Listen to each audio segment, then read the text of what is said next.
Veio um jovem lá do mundo, por ela se apaixonou. Ela disse para ele: trevas não vive com a luz, só namoro com você depois que aceitar Jesus. Tá pensando que é fácil, rapaz? Não é fácil assim não.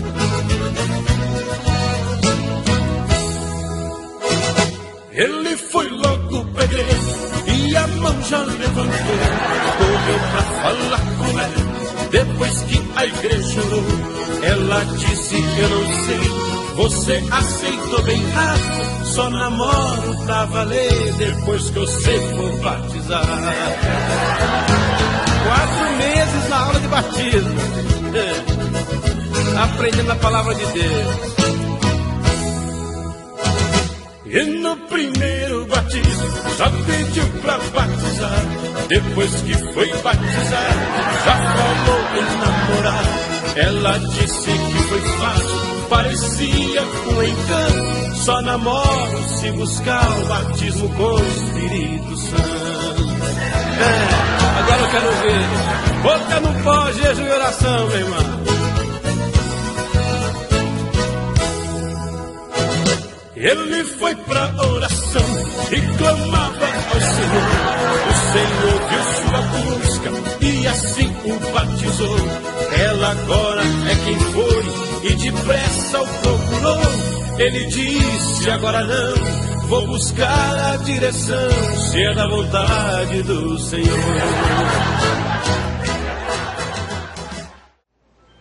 Foi inspirado neste videozinho que eu recebi um tempo atrás, e também inspirado no grande acontecimento desta semana, que foi a comemoração do Dia dos Namorados, dia 12, que também, em virtude da Bíblia não falar nada acerca de namoro, porque na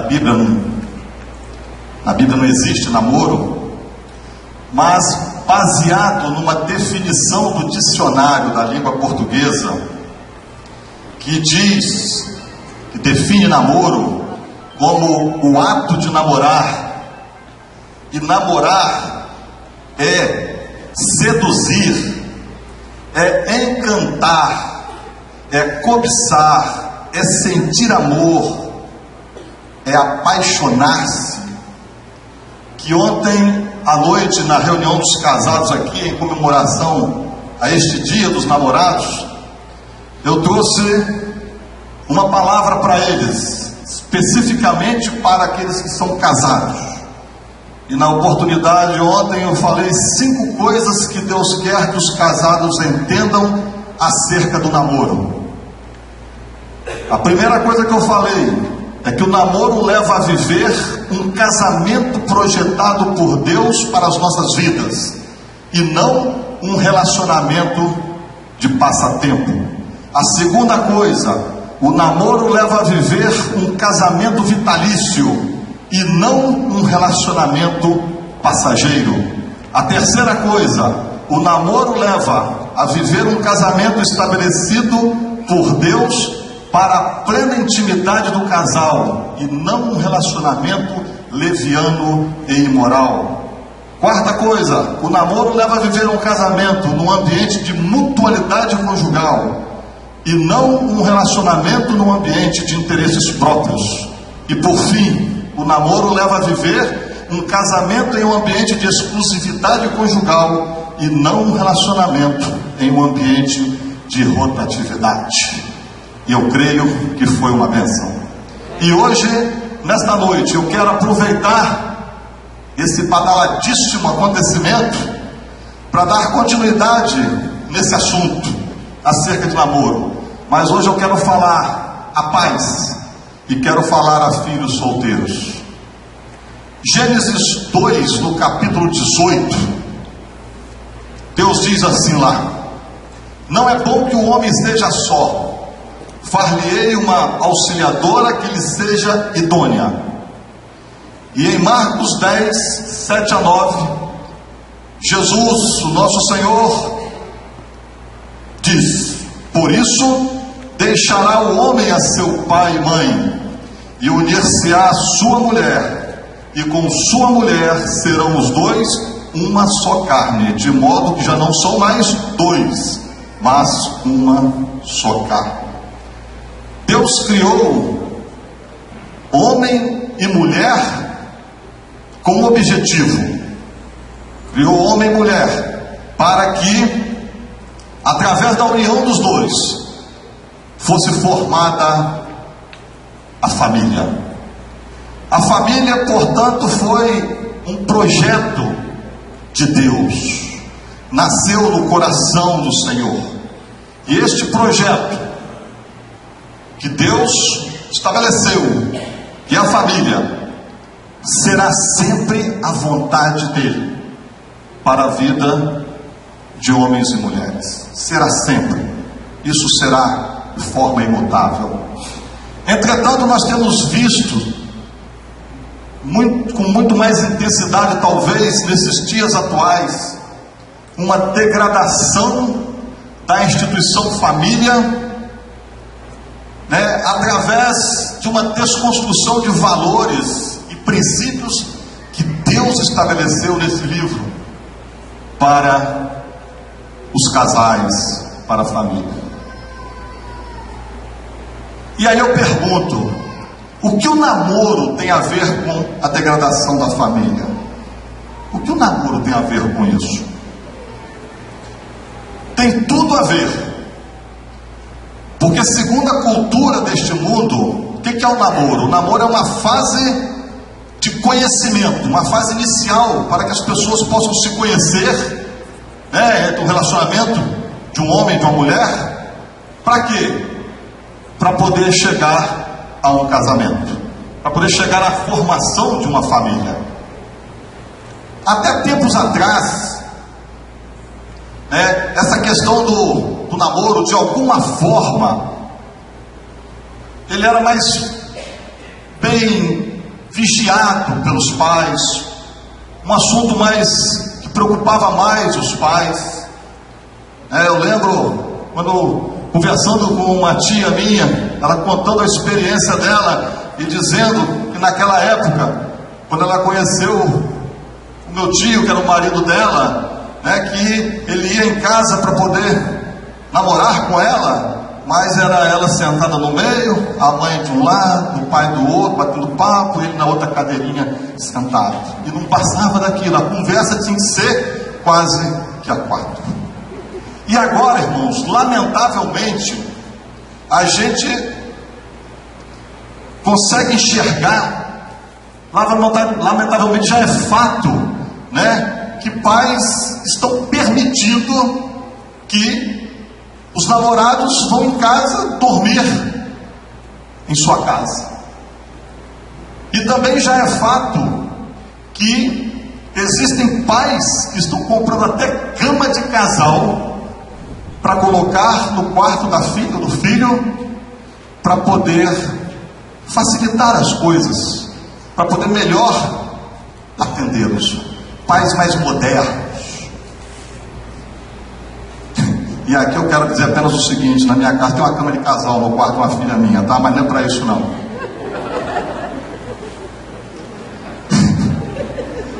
Bom, Jesus lá em Mateus 7, de 17 a 20, nos diz que pelo fruto se conhece uma árvore. E aí eu quero perguntar nessa noite: quais são os frutos que a árvore do namoro tem produzido para a formação da família? Quais são os frutos? Vamos ver alguns aqui. Eu queria que nesse momento, nós temos muito pouco tempo aqui, que vocês prestassem atenção, que vocês usassem a lógica, porque a lógica também é uma forma, a razão também é uma forma de cultuar a Deus.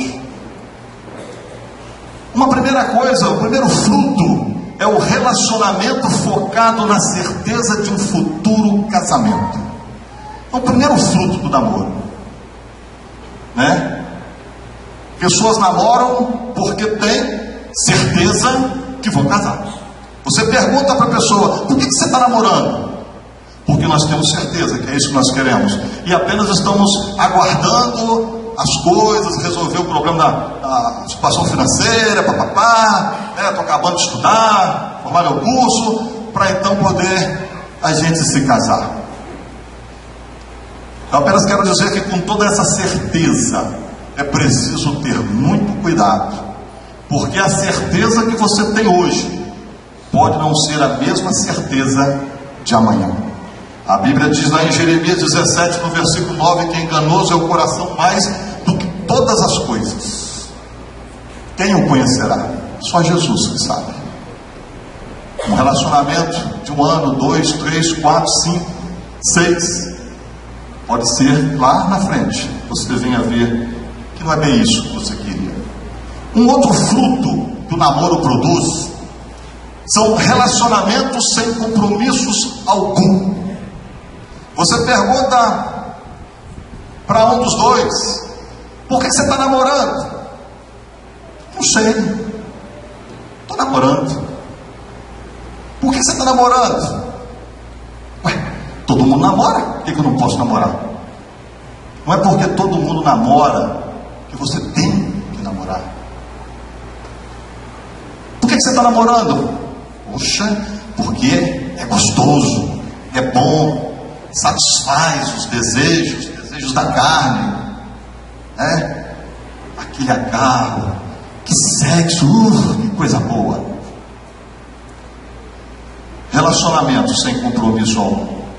Um outro fruto também o namoro produz são relacionamentos com várias pessoas para ver com quem melhor se ajusta. Eu tenho visto alguns programas na televisão, de TV, via satélite, à noite, e eu tenho visto alguns programas lá, eles falando que é muito interessante que os namorados possam se relacionar com vários. Eles possam ter, que a menina ou o menino possa ter vários namorados. É muito importante isso, para poder experimentar cada um, para poder ver onde é que rola mais a química, sentir, com quem o relacionamento sexual é mais quente, é mais chão, para ver quem tem, no linguajar de hoje, aquela maior pegada. Isso é muito importante, para poder conhecer o corpo da menina ou do rapaz, para ver se está tudo dentro dos conformes, se é aquilo mesmo que ele espera, para depois não se decepcionar.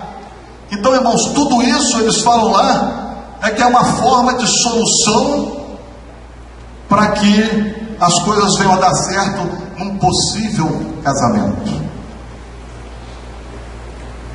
Um outro fruto que o namoro produz: gravidez fora de tempo. Eclesiastes 3:1 diz que tudo tem o seu tempo.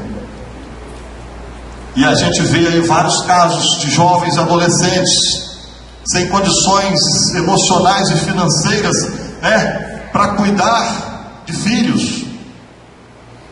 E aí, no resultado disso, o que a gente vê? Crianças que nascem são criadas pelos avós, em virtude da imaturidade, da falta de condição emocional, financeira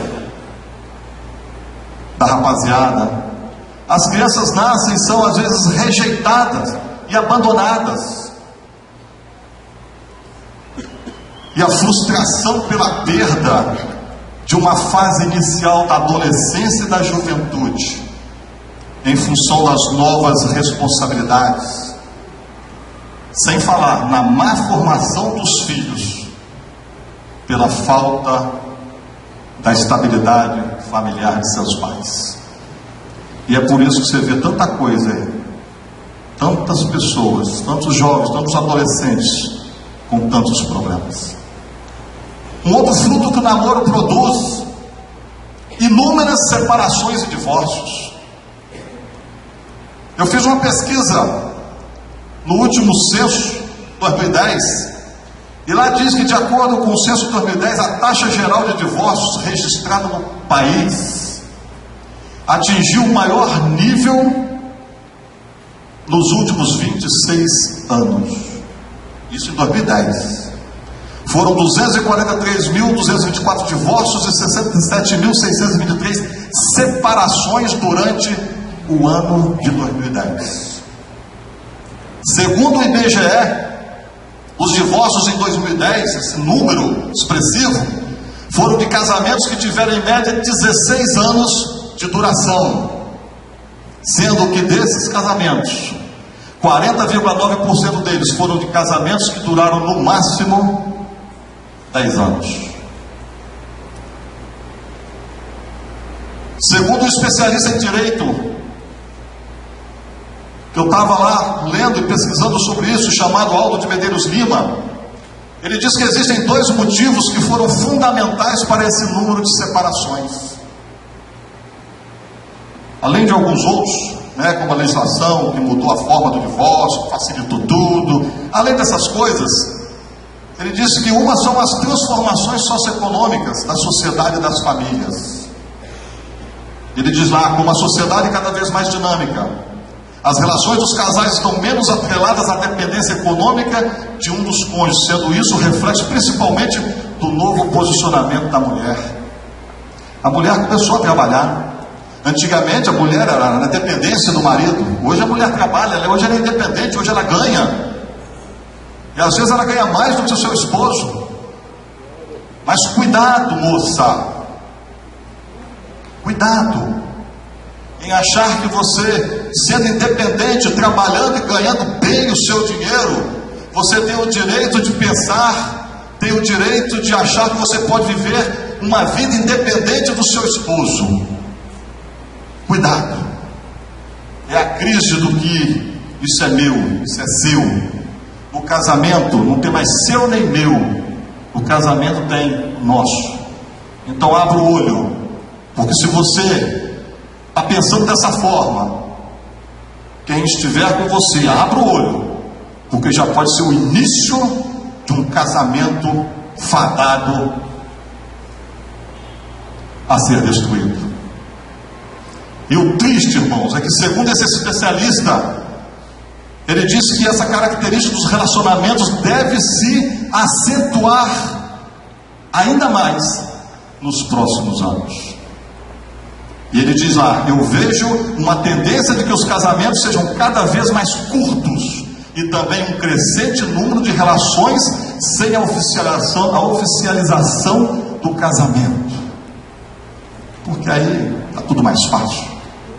Tem compromisso.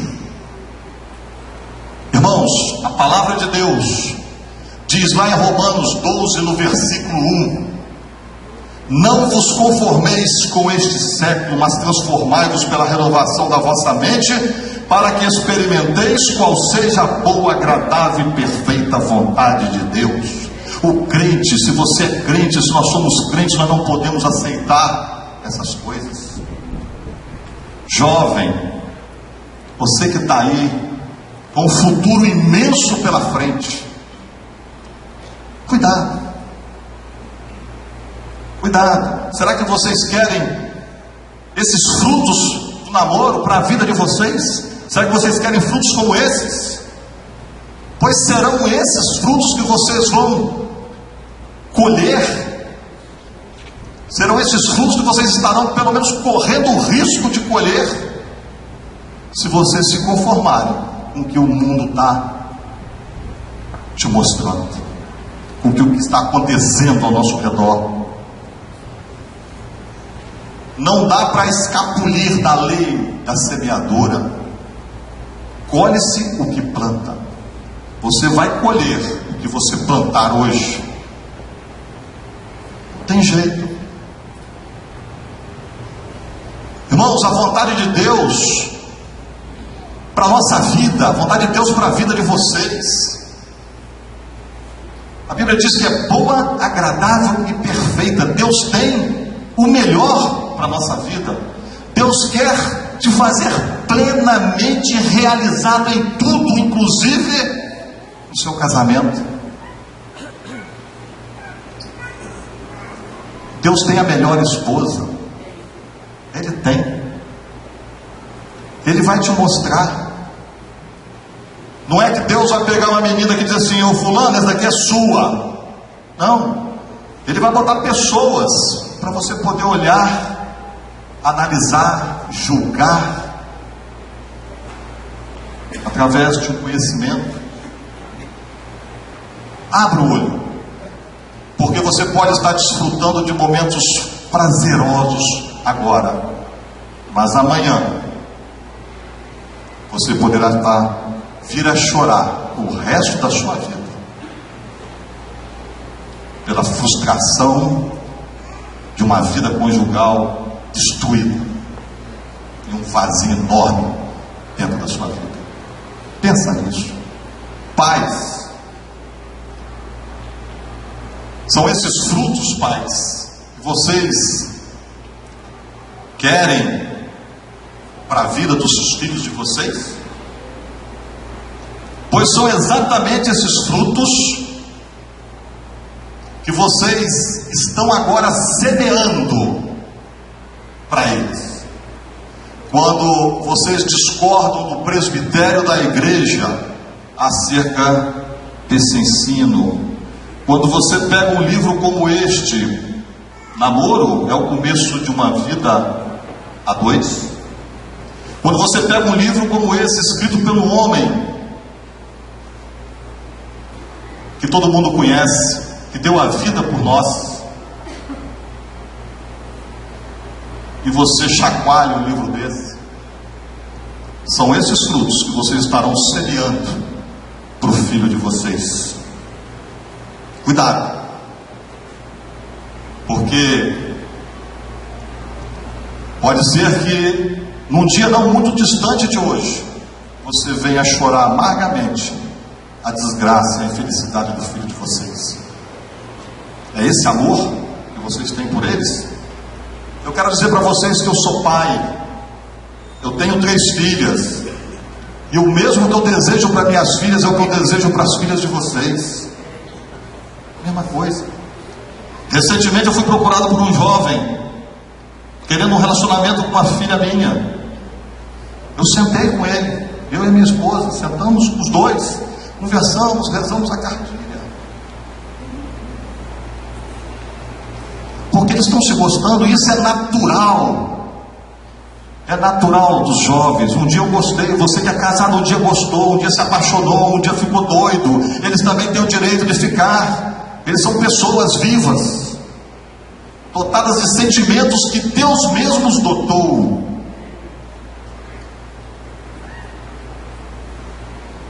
E aí nós conversamos e pedimos que eles aguardassem os 6 meses em oração para ver se realmente isso é da vontade do Senhor. E aí vocês daqui a pouco vão ver eles por aí. Vocês verão eles juntos por aí. Mas eu quero dizer para vocês que eles não estão largados, não. Nós estamos de olho neles, no sentido de ajudar, de orientar. Sabe, irmãos, como igreja, como corpo de Cristo, como família que nós somos,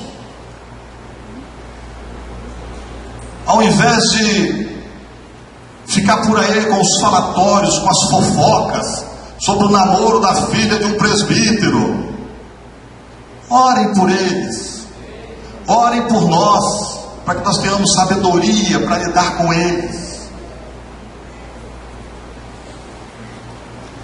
Irmãos, se porventura alguém vir algum filho de um presbítero fazendo alguma coisa errada, isso simplesmente não servirá de exemplo para ninguém. Para ninguém. A responsabilidade diante de Deus, ela é pessoal.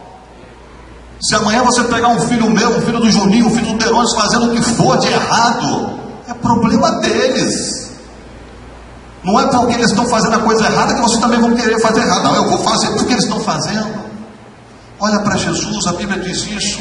Olha para aquele que é o autor e consumador da fé, aquele que eu tenho que seguir.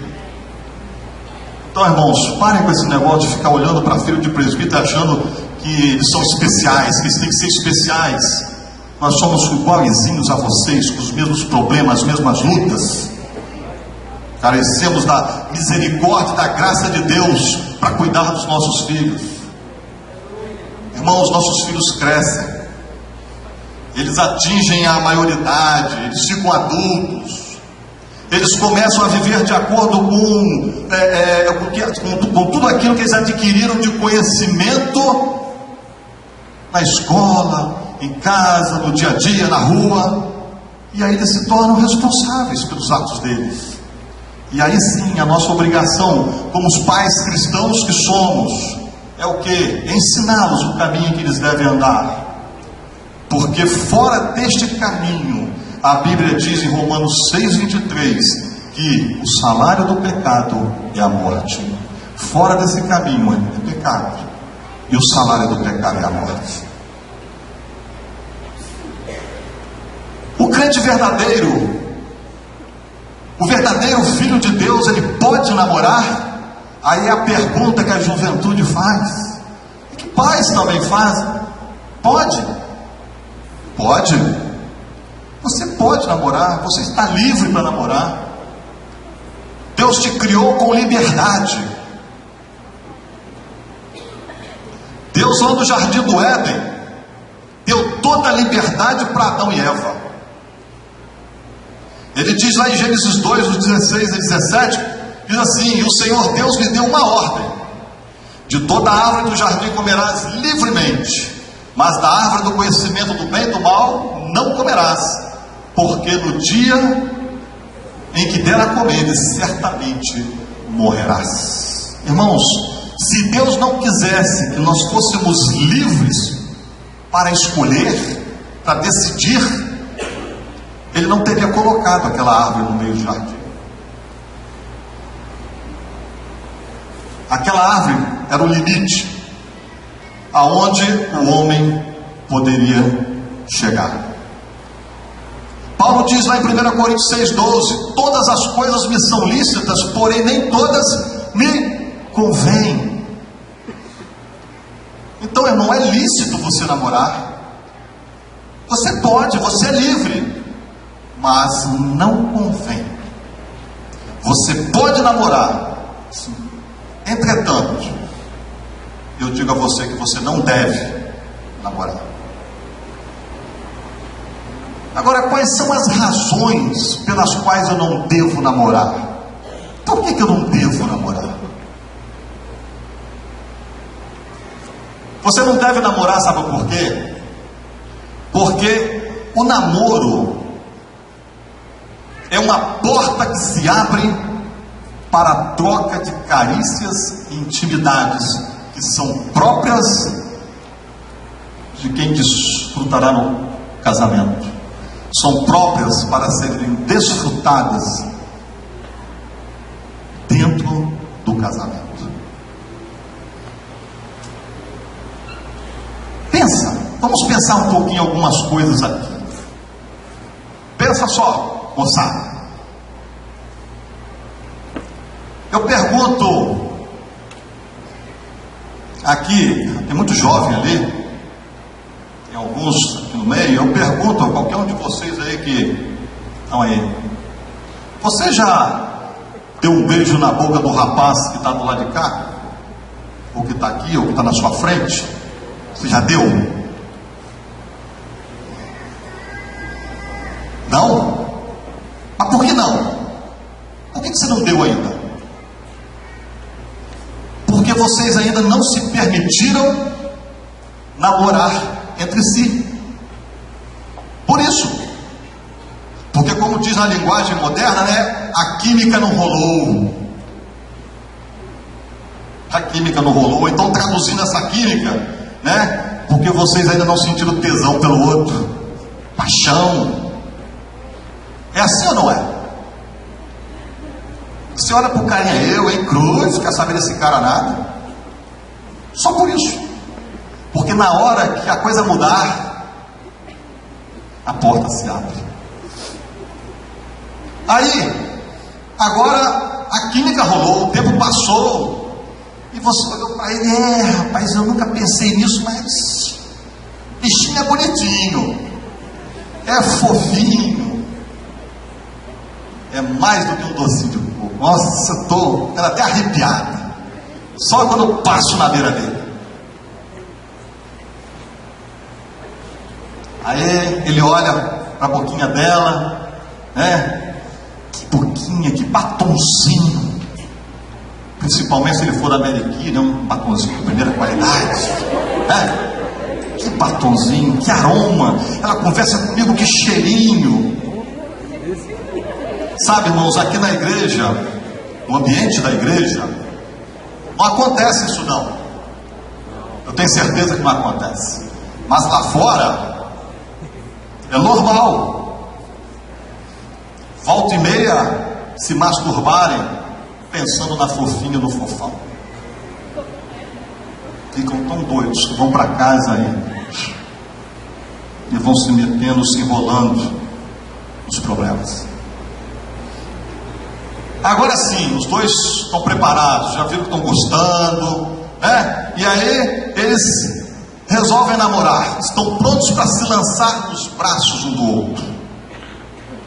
E aqui escreveu Valdir nesse livrinho: qualquer que seja o namoro, ele é uma porta que se abre para o intercâmbio das íntimas carícias com o furto recíproco da dignidade e da honra dos namorados.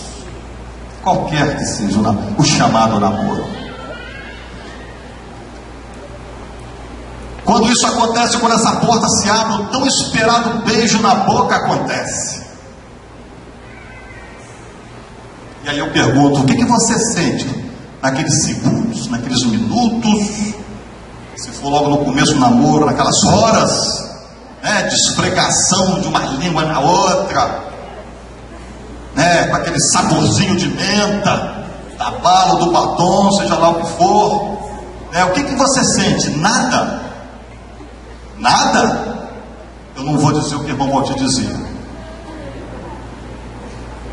mas você sabe muito bem o que você sente, você sabe o que acontece.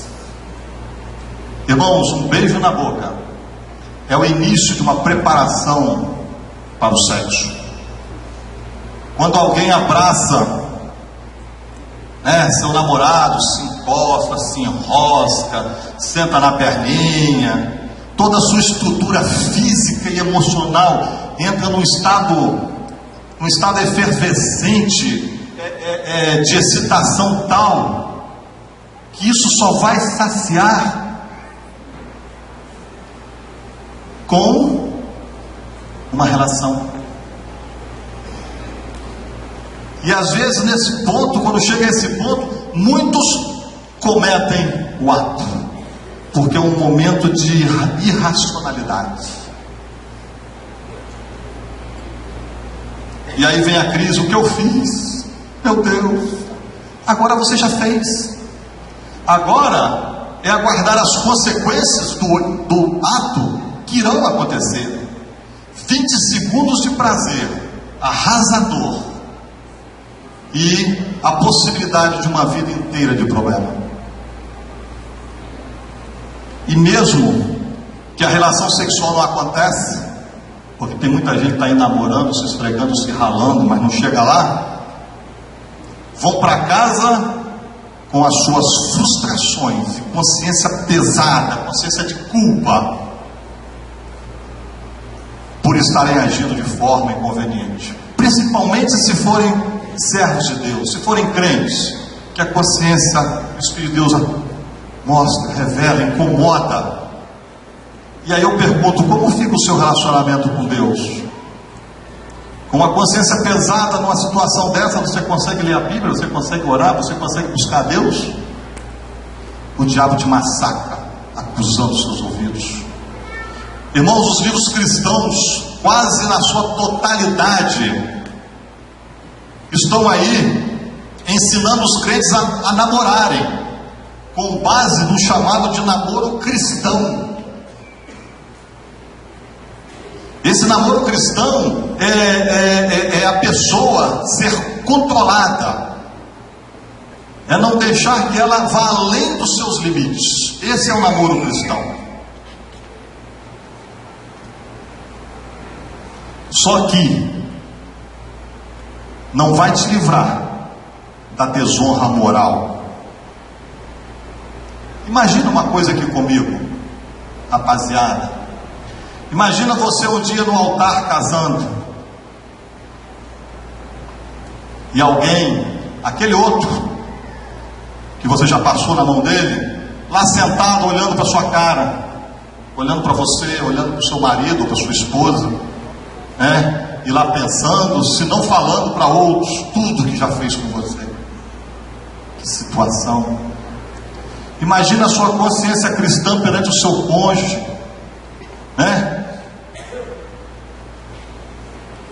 lembrando das coisas que você já fez, dos relacionamentos passados. Imagina quando você passa no corredor, porque no ambiente da igreja é isso aqui. Você não é uma pessoa do mundo, você está aqui no ambiente da igreja. Então, se você namora com um aqui e não dá certo, amanhã você vai estar com outro daqui também, não vai dar certo, e vai estar passando a mão por todo mundo daqui. Então você imagina você passando no corredor e encontra o outro, e você olha para a cara dele, e aí como é que fica? Imagina um homem ou uma mulher casado, convivendo na igreja, passando e olhando aquele que a beijou, se esfregou, seja lá o que fez. Irmãos, quantas feridas você vai levar para uma relação conjugal, para um casamento, uma situação como essa. Deus perdoa. Sim, Deus perdoa. Hebreus 8,12 diz que para com as suas iniquidades usarei de misericórdia, dos seus pecados, olha só, moçada, jamais me lembrarei. Eu não me lembro não. Tudo que você fez, joguei nas profundezas do mar, não me lembro mais. Beleza, Deus não se lembra, mas você vai se lembrar para o resto da sua vida, e você vai colher frutos como consequências desse viver. Eu tenho 25 anos de casado, e a minha mente hoje traz muitos problemas da minha vida mundana de 25 anos atrás, e que eu luto contra elas, e que volta e meia elas querem me derrubar. Como seria bom se eu não tivesse passado por isso? Como seria bom? Irmãos, analisando toda essa questão sobre por que nós não devemos namorar, por que não se deve namorar, à luz da Bíblia e de forma racional, quando nós vemos Jesus dizendo em Mateus 5,28, eu porém vos digo, qualquer que olhar para uma mulher com intenção impura, no coração já adulterou com ela. E entendendo também que o olhar de uma mulher com intenção impura é olhar com olhos de desejo sexual para aquela que ainda não é sua esposa. Isso é que é olhar com intenção impura. Não tem esse negócio porque é meu namoradinho, porque eu vou casar com ele, que não tem problema olhar. Não, tem sim, porque ainda não é sua esposa, e aí está a impureza. E aí qual é a conclusão que nós chegamos quando vemos um versículo como esse, Jesus falando isso? Qual é a conclusão que nós podemos chegar? Se o olhar, se simplesmente o olhar com intenção impura já é um pecado, é um adultério, o que nós podemos dizer das sensações e dos pensamentos na hora de um beijo na boca, na hora das carícias, do amasso, do agarra-agarra? O que você pode dizer disso? É muito mais do que um olhar. E qual é a conclusão a que nós podemos chegar? É a resposta de Jesus: você está em adultério. E a Bíblia diz o quê? Que os adultos não herdarão o reino de Deus. 1 Tessalonicenses 4, no versículo 3 a 6, sabe o que diz lá? Pois esta é a vontade de Deus. Não é minha vontade não, tá?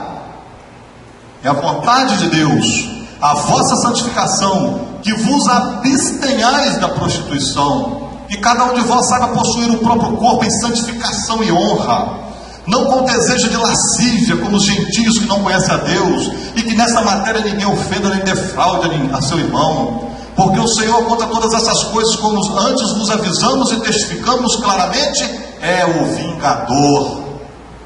E Eclesiastes 11:9, sabe o que diz para você, jovem, você adolescente? Diz lá: alegra-te, jovem, na tua juventude, alegra-te, recreie-se o teu coração nos dias da tua mocidade, anda pelos caminhos que satisfazem ao teu coração e agradam os teus olhos. Sabe, porém, que de todas essas coisas Deus te pedirá contas. Irmãos, da mesma forma que o homem lá no jardim do Éden sofreu a morte, não morte física, mas a morte da separação da presença de Deus pela desobediência à ordem de não comer do fruto daquela árvore, aquele que desobedecer à ordem de Deus de não adulterar e abster-se da prostituição, estará sujeito também à morte. Não é uma morte física, mas uma morte de sofrimento em uma das áreas mais importantes da vida, que é o relacionamento entre um homem e uma mulher. Provérbios 10:22 diz: a bênção do Senhor enriquece, e com ela, e com essa bênção, Ele não traz desgosto.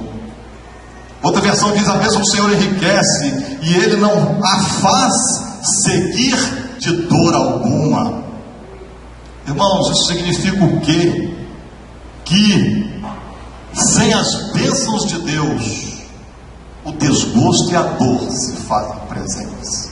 E é por isso que a gente vê hoje tanto casamento sendo destruído, passando horrores, sofrimento, de lutas, por causa da falta da bênção de Deus.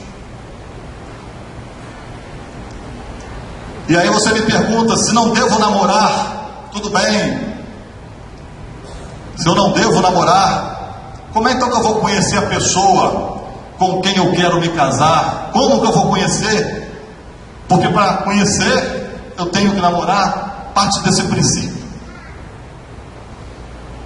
Aí eu pergunto a você: quem pode afirmar que no namoro se conhece alguém? Quem pode afirmar isso? Que no namoro se conhece suficientemente a pessoa? Quem? Ó, irmãos, eu entendo que o namoro oferece oportunidades para se conhecer, oferece, mas também entendo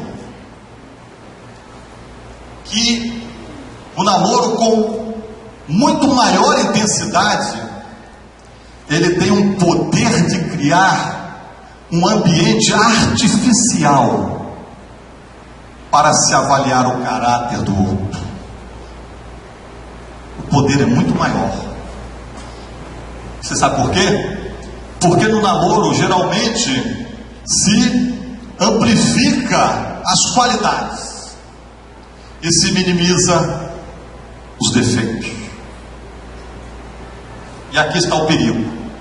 Qualidades todo mundo vê. Todo mundo vê. Mas defeitos, os apaixonados não enxergam. Não conseguem enxergar defeitos. Talvez você já tenha conhecido alguma pessoa onde pessoa que estava namorando, e você olha assim, aquele cara ali não tá bom para essa menina não, a situação é complicado, e você vai conversar com ela, e ela diz assim: que nada, meu, não, isso é besteira, não tem nada disso não, você não conhece ele. Ele não é assim não, ele é gente boa.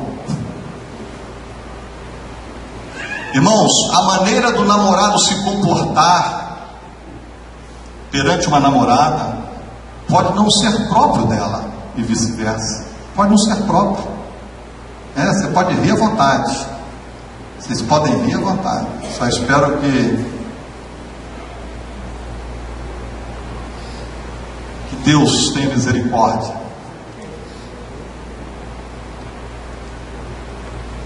pode ser uma maneira mascarada, e mesmo que não venha a ser uma maneira mascarada, mesmo que não tenha a intenção de enganar a pessoa que você está gostando, quando se namora, a pessoa, por causa da paixão, transmite uma personalidade que muitas vezes não é dela. É natural isso. Sabe, tem um irmão chamado Jaime Kemp, que dá muita palestra sobre esse assunto, para casados, para solteiros. E ele disse em uma de suas palestras que eu estava ouvindo, porque eu andei lendo alguns livros, lendo palestras, buscando coisa que pudesse me dar subsídio para poder falar para vocês, e o pior é que você não encontra nada. Ele diz assim: não comece um namoro antes do conhecimento. Olha só, que coisa legal, que coisa bonita que ele falou. Não comece um namoro antes de conhecer. Quando ele diz isso, que uma pessoa só deve começar a namorar depois que conhecer, é porque ele está preocupado, em que o namoro seja um namoro cristão, e ele está preocupado porque ele sabe que no namoro não se conhece direito. Então é por isso que ele diz: conheça antes de entrar no namoro. Mas aí eu pergunto: que namoro cristão é esse? Se nós entendermos o que foi falado sobre as razões por que nós não devemos namorar. Não existe namoro cristão, não. Namoro é namoro. Existe sim casamento cristão. Não esqueça disso não, que namoro é uma porta que se abre para a troca de carícias e intimidades que são próprias do casamento. Se te der uma dor de barriga aí, e você correr naquele banheiro, aquela porta estiver fechada, você vai se danar. Mas se aquela porta estiver aberta, ela vai aliviar você. Namoro é isso. Ó, irmãos, não existe essa historinha dos ensinamentos desse pessoal para esse namoro cristão, não. Ó, beija rapidinho, não saia de carro, tenha cuidado, não fique muito tempo abraçados, não fique muito tempo a sós, cuidado com a mãozinha. A mãozinha, ela pode ter até um cuidado no começo, enquanto ela não acha o objetivo dela. Mas quando ela encontra o objetivo e que ela acerta, aí a porta se abriu, e daí para frente não tem mais mãozinha para ter cuidado, não. Ela vai.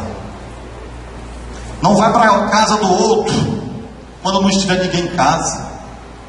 E outro dia eu estava ouvindo o cara falar. Ele disse assim: não fique muito tempo conversando a sós no quarto. Gente, quarto não é nem lugar para você ir conversar com ninguém, se você não for da casa. Quanto mais muito tempo a sós no quarto. Isso é conversa que agrada ao diabo. Você quer saber como conhecer uma pessoa com quem você deve casar sem precisar dessa, como dizia o irmão Valtir, dessa prostituição chamada namoro? Através da amizade. É através da amizade que você vai conseguir enxergar verdadeiramente a pessoa. Quando nós somos amigos, nós nos apresentamos como realmente nós somos.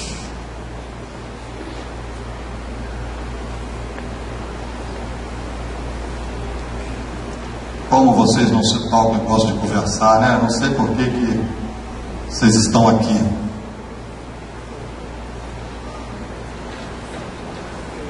Na amizade, irmãos, nós somos o que realmente somos. Um dia, amigo daqui a minha esposa, 11h30 da noite, eu larguei ela num ponto de ônibus escuro, deserto, faltando 4 quilômetros para chegar na casa dela, alegando que eu estava com pouca gasolina. A amizade faz isso, a gente ser o que é. Se eu estivesse apaixonado, faltasse gasolina, talvez eu botaria ela até na cacunda para levar para casa. Quando nós somos amigos, não há preocupação de passar uma imagem que nós não temos. Não há isso. Quando nós somos amigos, estamos nus das coisas que estão aqui dentro da gente. Nós estamos livres para mostrar o que somos. Não há preocupação de se esconder nada. Quando a amizade é desenvolvida,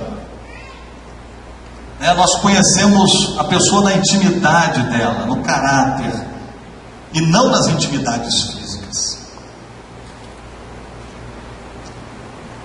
Porque o namoro nos leva a isso aí, é a conhecer as intimidades físicas.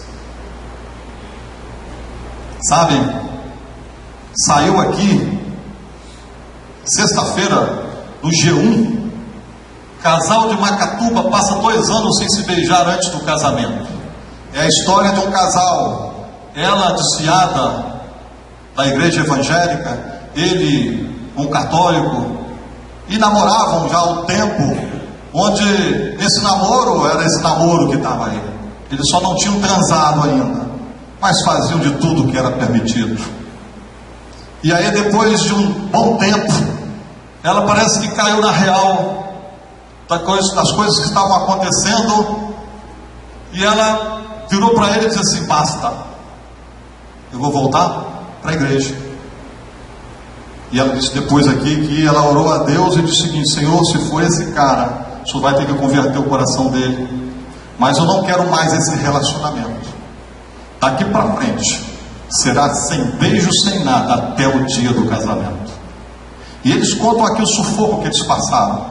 E o bonito é que ela escreveu aqui, o nosso relacionamento, quando a gente ficou sem contato físico, cresceu demais. A gente se conheceu muito, a gente teve objetivos juntos, sonhos juntos, porque a gente não tinha o que fazer. Você não pode ficar beijando e se agarrando. Tem um negócio que passa na televisão aí, um seriado ou novela, sei lá o que é, a tal da Malhação. Quem assiste aqui, porque eu costumo ver, tem um tal de uma esquentadinha aí com um Pedro lá, que o negócio deles é só chupação. O tempo todo que eles estão juntos, se agarrando, se mordendo, pulando no outro. Não existe diálogo entre eles, não existe palavra entre eles. E na hora que acontece o problema, eles acabam o namoro, porque eles não conseguem resolver o problema, porque a vida deles é só de agarração. Então, irmãos, é isso que o namoro produz. E de que forma que você vai conhecer? Como o irmão Valtir escreveu aqui, e usando a lógica, você vai conhecer alguém, por exemplo, em casa, se ele é obediente aos pais, se tem bom relacionamento com os irmãos, se gosta mais de dormir e passear do que trabalhar. Você vai ver. Vocês vivem na casa dos outros aí, e vocês estão vendo como é o relacionamento dos colegas de vocês em casa com seus pais. Na escola, se ele é dedicado aos estudos, se não cola nas provas, se não mata as aulas. Você vê quando você conversa com o outro: ih, tomei 0, não estudei nada, não gosto de estudar, isso.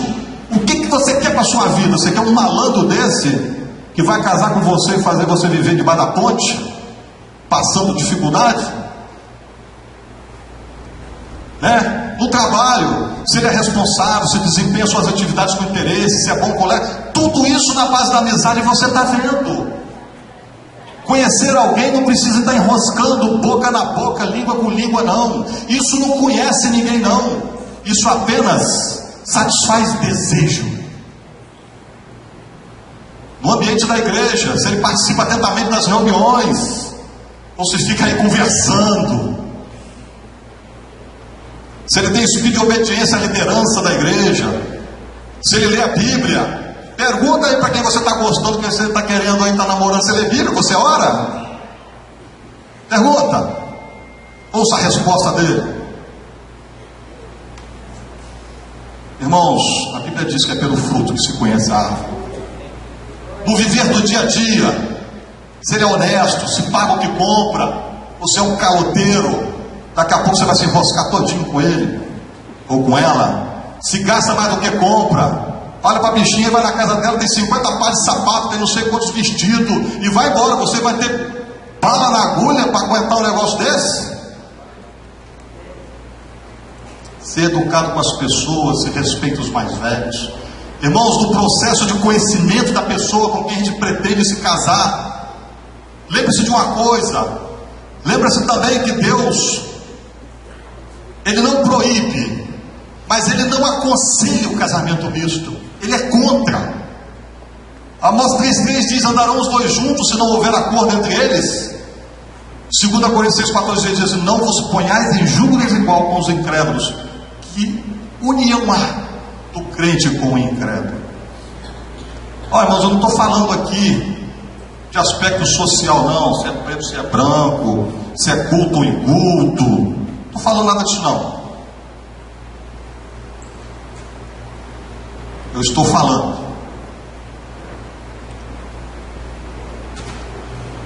que namoro entre pessoas não crentes pode resultar em casamentos totalmente desajustados. Você sabe por quê? Não basta você namorar uma pessoa porque ela é boa. Não basta.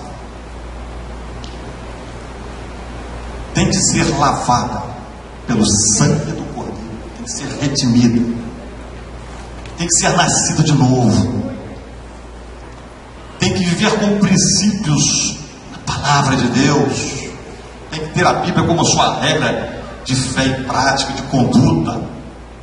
Você sabe por que não dá certo?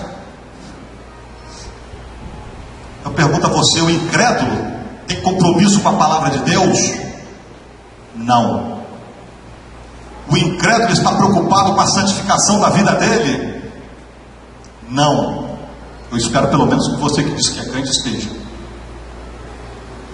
O incrédulo tem compromisso com as atividades da igreja?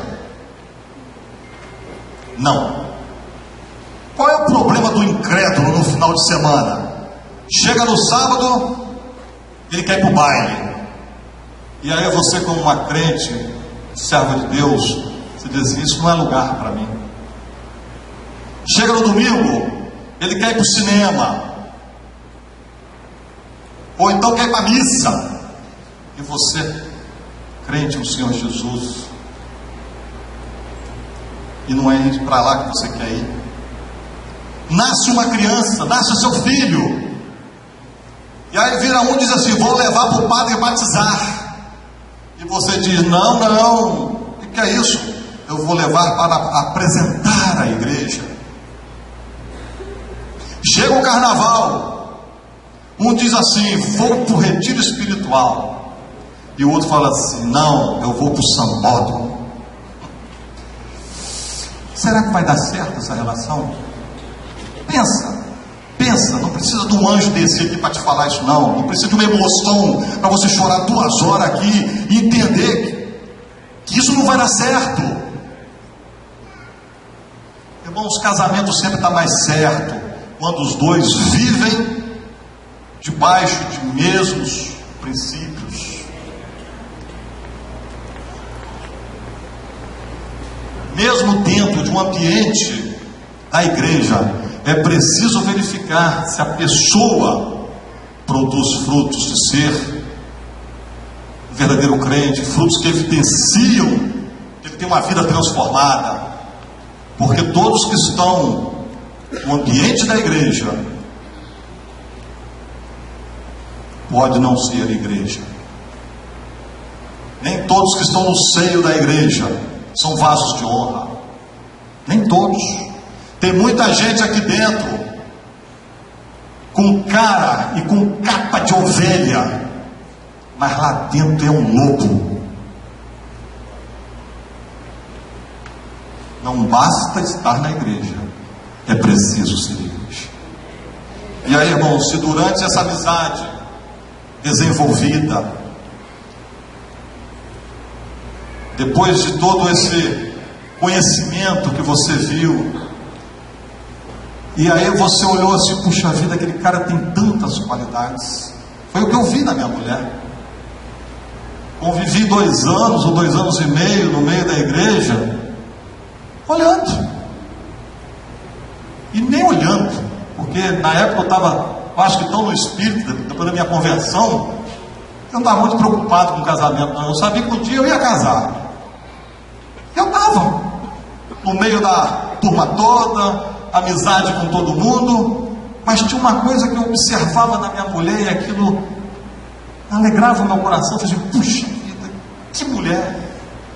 Ó Deus, eu queria uma esposa como essa daí. Era o que eu falava para ele. Eu não sabia que seria ela. Mas por quê? Porque eu conheci.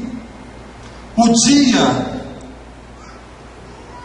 que eu olhei e vi que eu estava apaixonado por ela, o dia que eu vi que a química rolou, que o tesão bateu, eita ferro, o que eu fiz? Pedi em casamento. Pedi para namorar, não, eu quero casar com você. Foi isso que eu fiz. Então, irmão, se após esse relacionamento de amizade surgir esse romance, aí sim, né, conversando, vendo as intenções dos dois, se for recíproco o desejo de realmente se unirem em casamento, poxa, é isso mesmo que eu quero, gostei de você, quero casar com você. Então, se você chegou a essa conclusão, então perante Deus, perante os pais, perante os líderes espirituais da igreja, assuma um compromisso de casamento.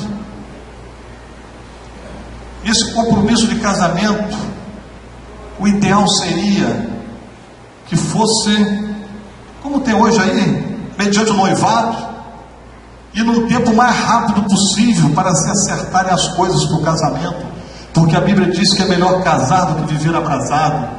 Porque mesmo depois desse relacionamento de amizade, você conhecendo, assume um compromisso, mas aí a química bateu, a tesão veio. E se você ficar muito tempo, você vai estar se enrolando também.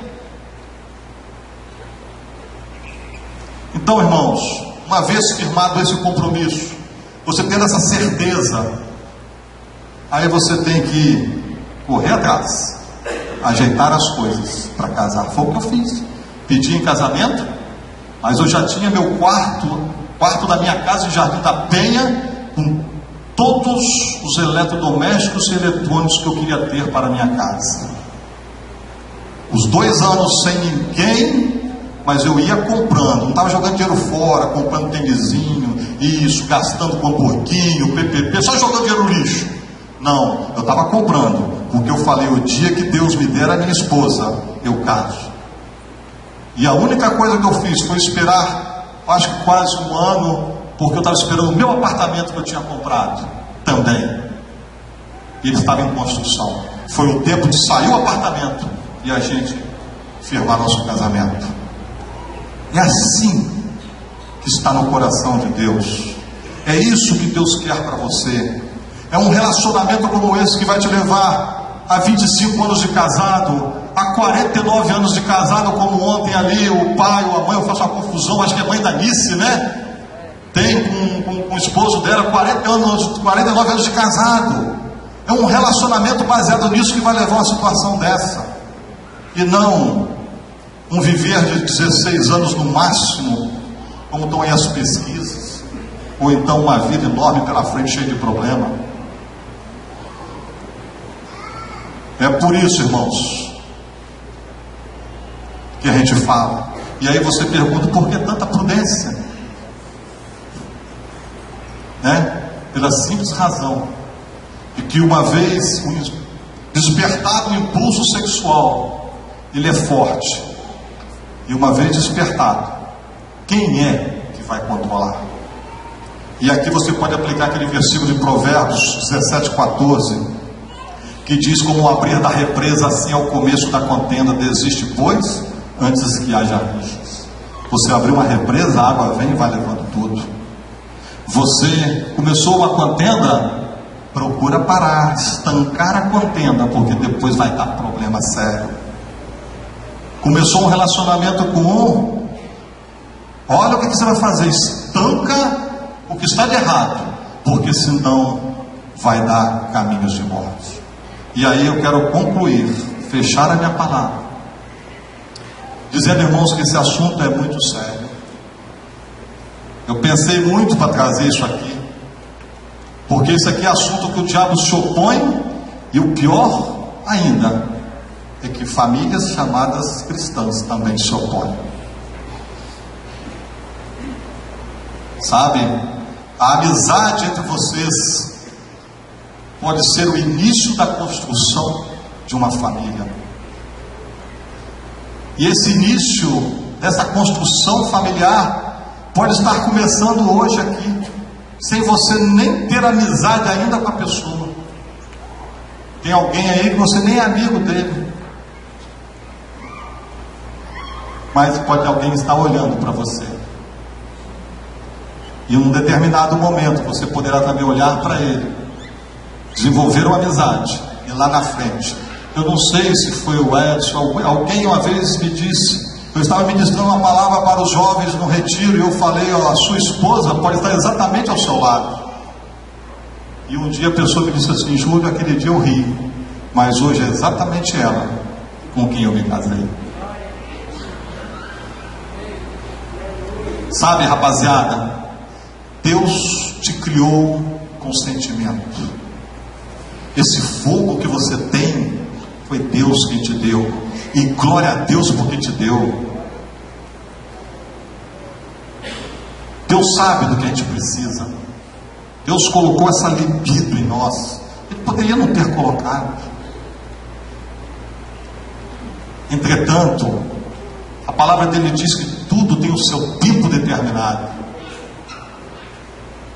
Diz lá em 1 João, aliás, lá em Lamentações 3:27, bom é para o homem suportar o jugo da sua mocidade. É bom. João diz, jovens, eu vos escrevi porque sois fortes. Você é forte, você tem capacidade. Deus te dá força para você aguentar a barra.